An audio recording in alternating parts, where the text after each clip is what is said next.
Olá, eu sou Eduardo Barreto e você acompanha agora mais uma edição do Enquadramentos, um programa dos alunos da Faculdade de Comunicação que discute a ética no jornalismo. E eu sou o Pedro Silva. Nesta edição, vamos analisar como devem agir os repórteres em situações controversas que acontecem no dia a dia das redações.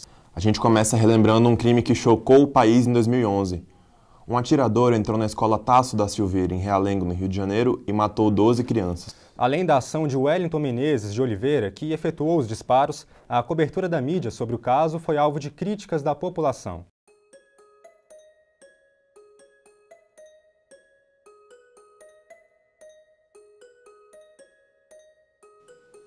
(7 de abril de 2011), o Brasil entra em luto após um ataque que matou 12 crianças em uma escola no bairro de Realengo, no Rio de Janeiro.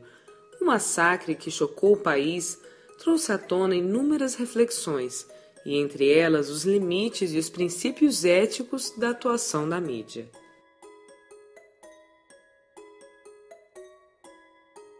A tragédia em Realengo ficou marcada na história do país. Era a primeira vez que um assassino escolheu uma escola como palco de um genocídio. Mas ao invés de a mídia cumprir o papel de informar a população para que novos casos semelhantes não voltassem a acontecer, o que vimos foram especulações por conta própria sobre o assassino. Nem estou chorando, apenas me preparando para uma chacina que irei fazer no colégio que fui bulinado. E todos nós sabemos que realmente ele foi bulinado lá. Ah, é? Eu não sei Ele foi disso. bulinado. Há uma série de pessoas que passou por processos de bullying. Um abuso mesmo? O que acontece? É que as pessoas, desculpe, pode estar O confundindo bulinado com bullying. é o bullying? Ele passou por bullying ou ele é bulinado sexualmente. ou tocado sexualmente? Aí então fica, é isso? é uma metáfora. Ele fala bulinado, normalmente quando a gente fala bulinado, que alguém aproveitou sexualmente dele. Entendi. Há essa isso possibilidade. que parece ser Há essa realmente. possibilidade. Dizia que ele costumava bater a cabeça na parede. Ele foi atendido por psicólogos na Então, infância. agora- Ele batia a cabeça na parede, ele também queria bater na mãe. Que ele adorava e que queria ser enterrado ao batia a lado. cabeça na parede e depois de adulto chegou a ameaçá-la de agressão. Eu acho que a partir do momento que qualquer pessoa vê uma criança batendo a cabeça na parede, ela está mostrando que alguma coisa dentro da cabeça dela não vai bem. Wellington Menezes de Oliveira chegou por volta das 8 horas da manhã de ontem na escola. Ele entrou no colégio dizendo que faria uma palestra para os alunos. Mas assim que teve acesso às salas de aula, começou a atirar. Mas não foram só as análises sobre o perfil do assassino que mostraram o despreparo do jornalismo brasileiro. O uso das fontes durante a cobertura também fez acender o alarme ético sobre a imprensa, como pondera o professor e analista do Observatório da Imprensa, Samuel Lima. A avaliação que se fez à época, através do Observatório da Imprensa e de outros portais, que fazem acompanhamento e crítica da mídia, que foi uma cobertura muito ruim no geral. Ela foi balizada pelo sensacionalismo, ela teve uma invasão de morbidez em horário nobre. E, sobretudo, assim, o artigo 11 do Código de Ética do Jornalista diz que a gente não deve divulgar informações de caráter sensacionalista, mórbido, que atentem contra os valores humanos, sobretudo em cobertura de crime ou acidente. Isso foi completamente ignorado, assim, completamente ignorado o tempo inteiro. Quer dizer, estava todo mundo explorando, as revistas semanais também jogaram em capa. A questão não é não cobrir, é como cobrir de tal maneira que esse acontecimento pudesse, de fato, suscitar uma outra reflexão, contribuir para que a sociedade aprendesse com esses episódios. Um caso que manchou de sangue a história da imprensa nacional, expondo vítimas e deixando marcas incomparáveis na memória do país.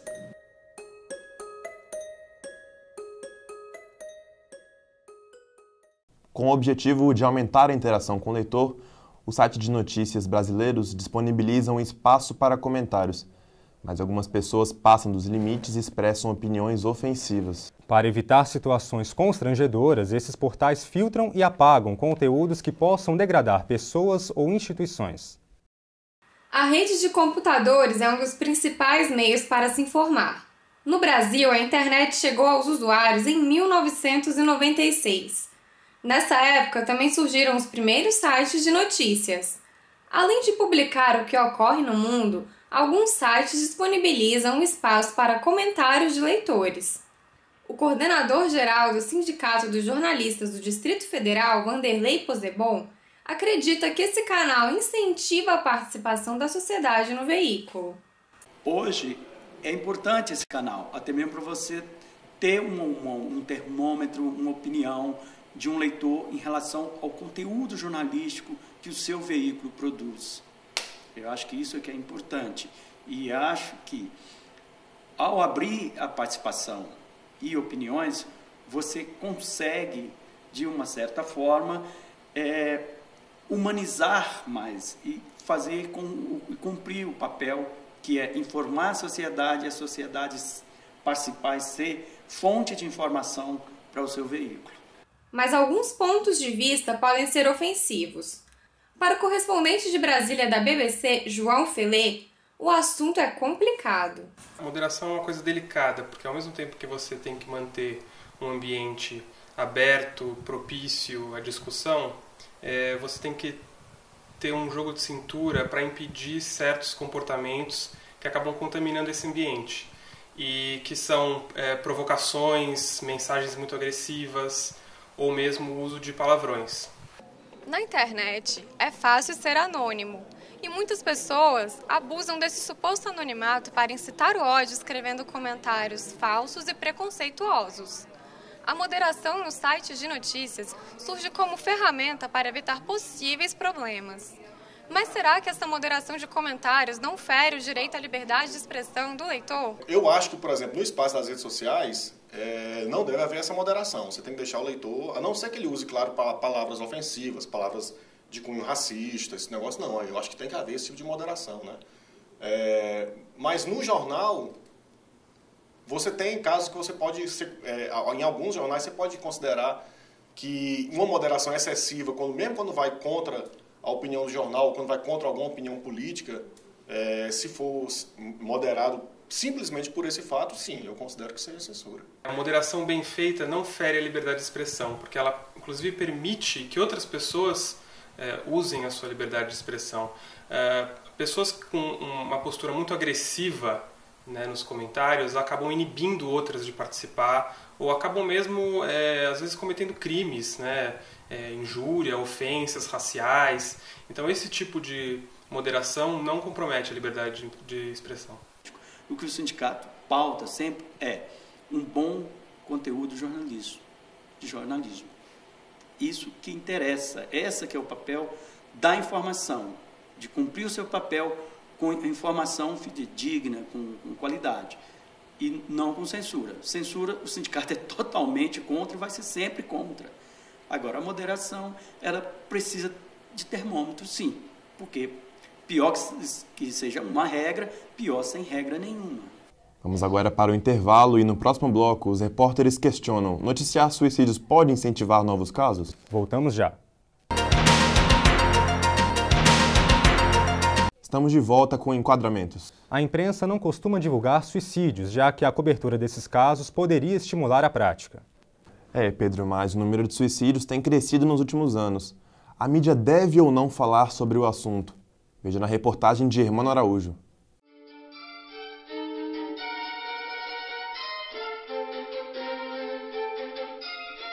Quando o suicídio deixa de ser ficção e passa para o lado da vida real, falar sobre isso pode ser um tabu. No jornalismo, existe uma convenção de não divulgar os casos, a não ser que pessoas públicas estejam envolvidas, como na morte de Getúlio Vargas. Pusera termo à vida o presidente Vargas.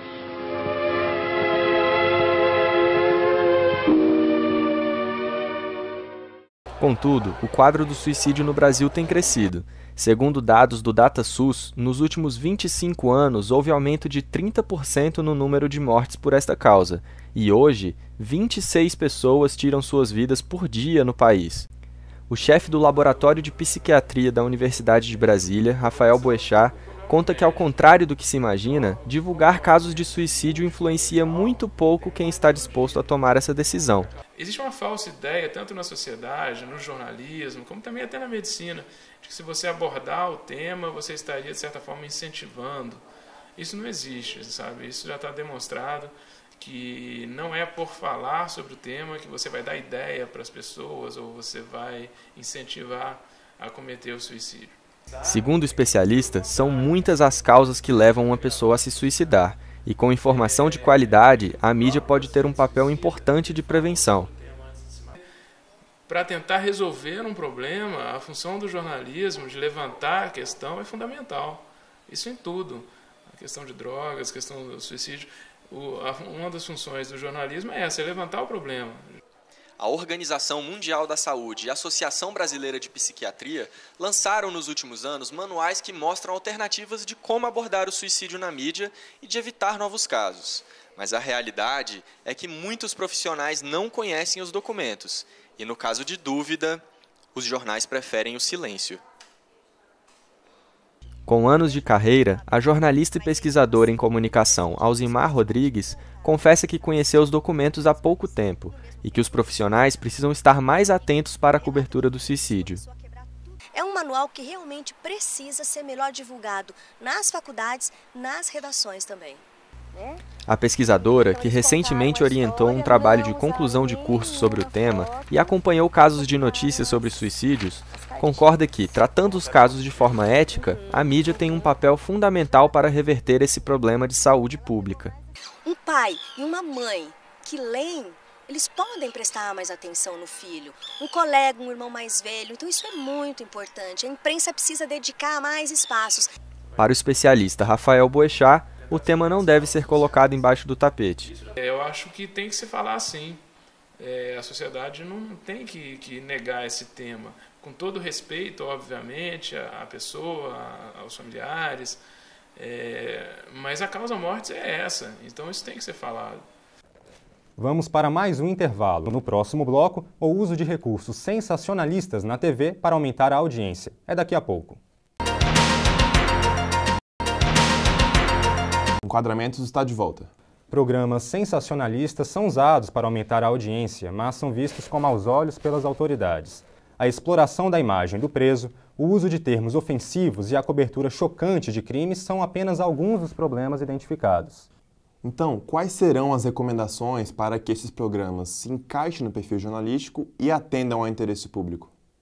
Alguns dos programas mais populares da televisão brasileira costumam investir na cobertura apelativa de crimes e, por isso, são usualmente classificados como sensacionalistas. Em vista disso, o Ministério Público do Distrito Federal e Territórios convocou produtores de algumas emissoras de TV para uma reunião. No encontro, eles discutiram sobre como os programas utilizam as imagens dos presos em reportagens policiais. O promotor de justiça, Tiago Pierobon, que conduziu a reunião, afirma que o Ministério Público fez um alerta aos jornalistas.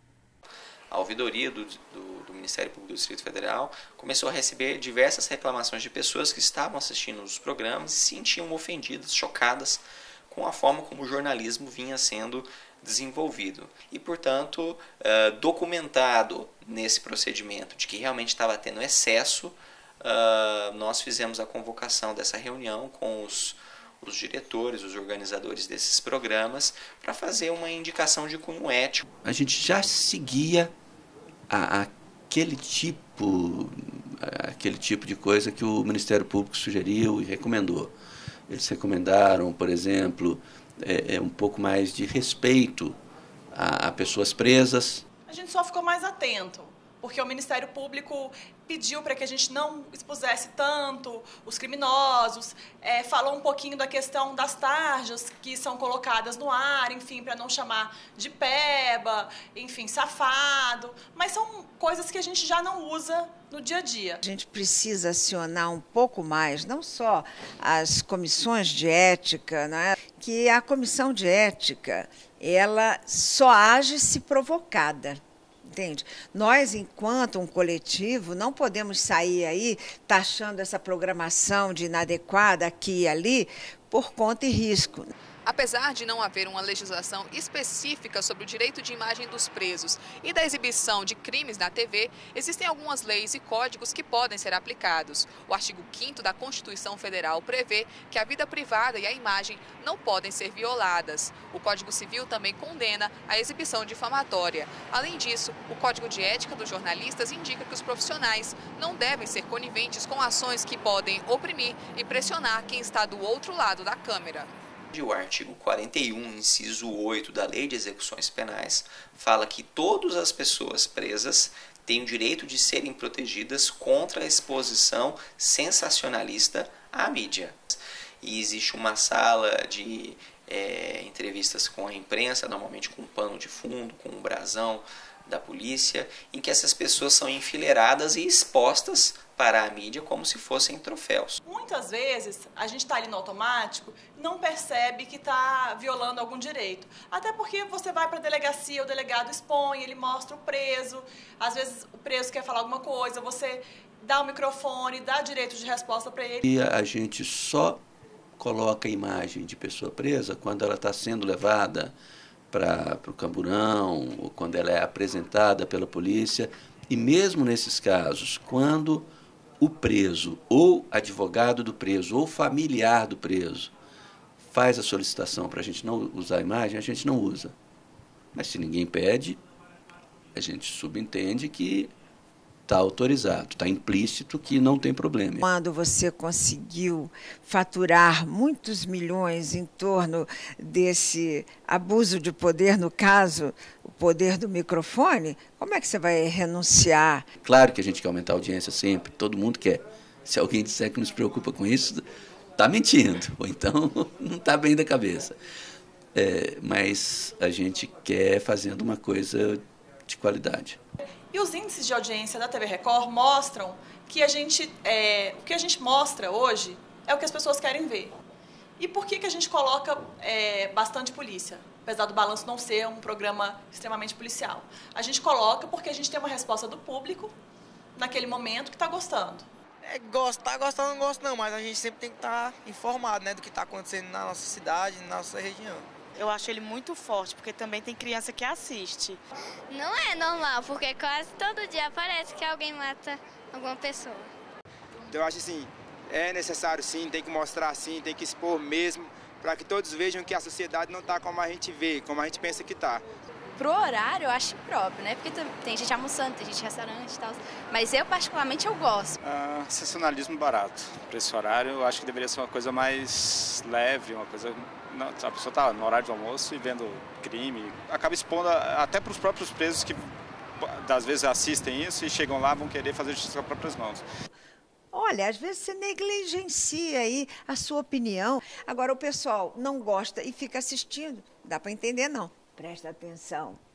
Ainda sobre o direito de imagem dos entrevistados, a reportagem a seguir mostra como é possível o jornalista cumprir o dever de informar sem violar o código de ética da categoria. Cenas como esta são exibidas diariamente em telejornais para ilustrar as matérias. Falar ao celular e dirigir está errado, isso todo mundo sabe. Mas será que é correto exibir imagens de pessoas sem consentimento prévio? O Código de Ética dos Jornalistas prevê como dever da imprensa informar, mas ao mesmo tempo preservar a imagem. O artigo 5º da Constituição Brasileira considera a preservação da imagem de cada pessoa como um dos direitos fundamentais do ser humano. O advogado Luciano Pinheiro lembra que a violação do direito de imagem acontece quando o jornalista coloca um direito individual à frente de um direito coletivo. Por vezes essa exposição ela é desnecessária, ou ela é feita com uma motivação que não é de interesse público. O público não quer ver aquela imagem, ou não precisa ver aquela imagem para que a informação seja passada. Às vezes, é difícil saber se tais imagens são de interesse público. Mestre e doutor em comunicação, o professor da Universidade de Brasília, Fernando Paulino, acredita que os jornalistas devem analisar outras opções de abordagem antes de fazer uso da imagem de uma pessoa. Um bom parâmetro, um bom marco é perceber que tipo de alternativa haveria para uma cobertura jornalística que necessitasse daquela imagem e, se não existir alternativas, fazer com que aquela opção seja justificável até posteriormente no eventual debate público, né? Em uma quinta-feira, às 5 da tarde, uma equipe da Rede Globo entrou no Centro Acadêmico das Geociências da Universidade de Brasília com uma câmera escondida e flagrou alguns alunos ingerindo bebida alcoólica e fumando maconha. Nas imagens que foram ao ar, os rostos foram borrados, mas mesmo assim, alguns alunos puderam ser identificados por parentes e amigos. É o caso deste estudante. Aquele dia era o dia em que eu estava assumindo a presidência do CA. Eu e a nossa chapa, é claro. E aí então nós fizemos uma confraternização, um happy hour, coisa que é muito comum aqui no UNB. É lógico que na hora da reportagem foi passado que era uma festa imensa, que estava acontecendo de tudo lá dentro, que era muitas drogas, regada a álcool, todo esse tipo de coisa, e que o prefeito ficou preso sob condição de refém dentro da nossa sala.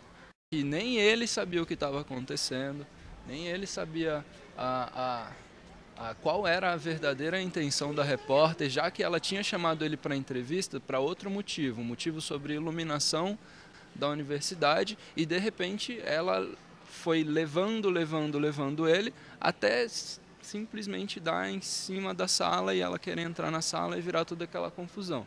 Então acabou que isso trouxe, claro, diversos problemas, desde os mais variados tipos de piadinha, até também ao fato de a gente acabar então sendo sempre relacionado a esse assunto. O advogado Luciano Pinheiro acredita que entrar com o processo nesses casos é um direito de ação de todos os que se sentirem violados, mas é preciso ter cuidado para não achar que a simples exposição já fere o direito de imagem. O que é indenizável é a exposição da imagem quando ela é desnecessária, quando ela ultrapassa o limite de informar e passa a invadir a vida e a vida privada, principalmente daquela pessoa que está tendo sua imagem utilizada. Vamos para mais um intervalo e voltamos já. No próximo bloco, os limites da opinião na TV.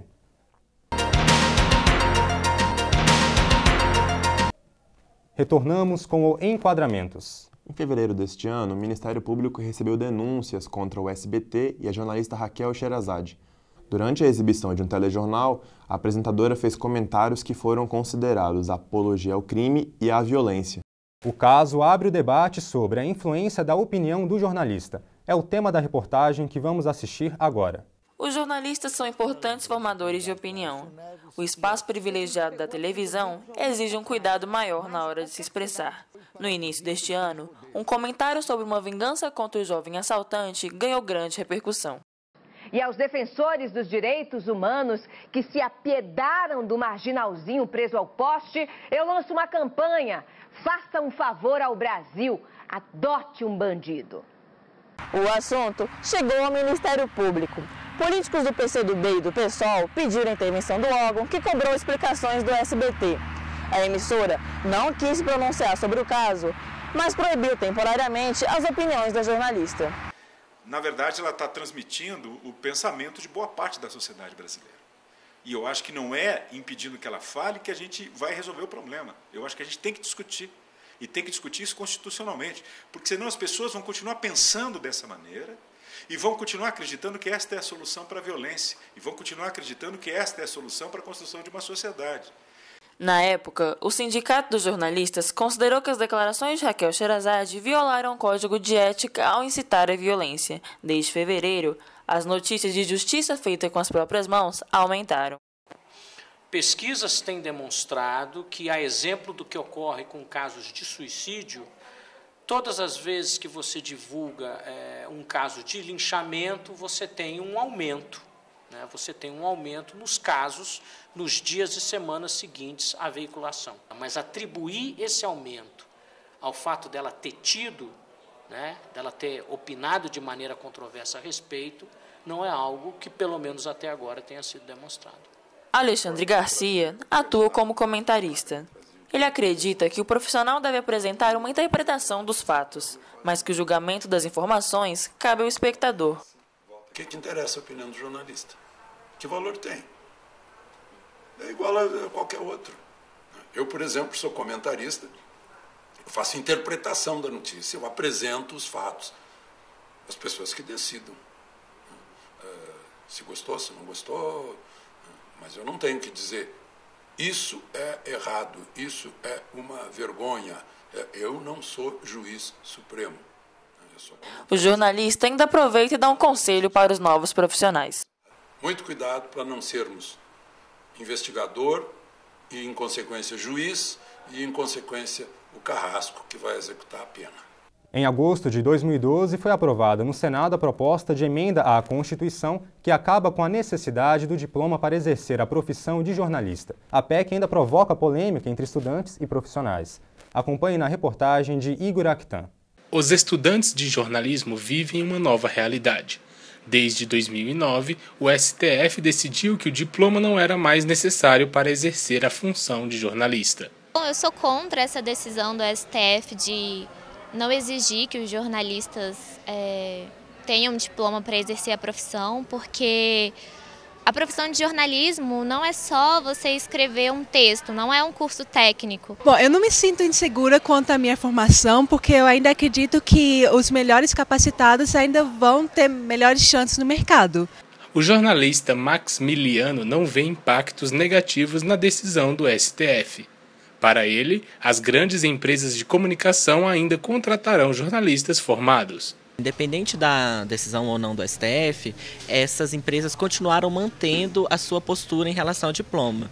Então, aqueles veículos que eram abertos a pessoas sem diploma de jornalismo, eles continuaram fazendo isso, que eu posso citar como exemplo a Folha de São Paulo, a Editora Abril, elas nunca exigiram diploma de jornalismo dos seus repórteres e continuaram sem exigir. Agora, outras empresas que prezavam pelo diploma, elas também permaneceram, como é o caso aqui do Correio Brasiliense, como é o caso do Estadão, do Globo, de outras empresas que têm esse posicionamento. Akira Martins não é jornalista, mas trabalha no quadro Parceiros do DF, da Rede Globo. Ele diz que a emissora não contrata pessoas sem diploma para fazer o trabalho jornalístico. O que a gente faz não é uma reportagem em si, né? A gente não está falando sobre factual, a gente está falando sobre coisas que pertencem ao nosso meio, aos nossos costumes, à nossa cultura. Para o professor e coordenador do Laboratório de Políticas de Comunicação da UNB, Murilo Ramos, a não exigência do diploma não afetará a carreira dos estudantes. Eu gosto de ver o curso de comunicação, inclusive na graduação, como uma ciência social, aplicada, mas uma ciência social. Então, eu entendo que a não exigência do diploma nos libera mais para ter um curso melhor. A FENAGE, Federação Nacional dos Jornalistas, considera o diploma uma garantia de que a informação seja dada com ética e responsabilidade. Em 7 de agosto de 2012, o Senado aprovou a PEC 33 de 2009, que volta a exigir o diploma para o exercimento da função de jornalista. A proposta, no entanto, ainda segue para a Câmara. Esta edição do Enquadramentos fica por aqui. Muito obrigado pela audiência. Até a próxima. Tchau, tchau.